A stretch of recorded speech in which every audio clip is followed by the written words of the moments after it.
Last week, we exposed Vanderbilt Hospital for denying a transplant to a 6-month-old baby due to his vaccination status, and there's more exposing to be done. Turns out Vanderbilt not only sponsors drag shows for all ages, but quietly implemented a doctrine which allows children as young as 13 to receive information on gender transition without parental knowledge or consent.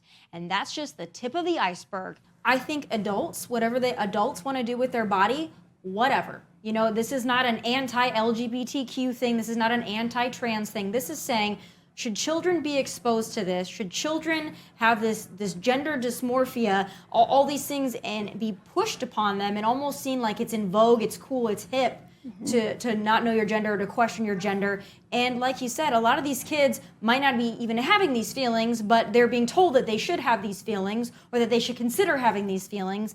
And then we've already got an issue right now with parents that want to be involved not being able to be involved. But then what about the kids whose parents don't want to be involved, or maybe they're not quite as active? Those kids are even more vulnerable. And those are the parents or the guardians that might not even be aware of what's going on. That's right. And those are the questions that have to be answered. And that's why a level of transparency is really needed here.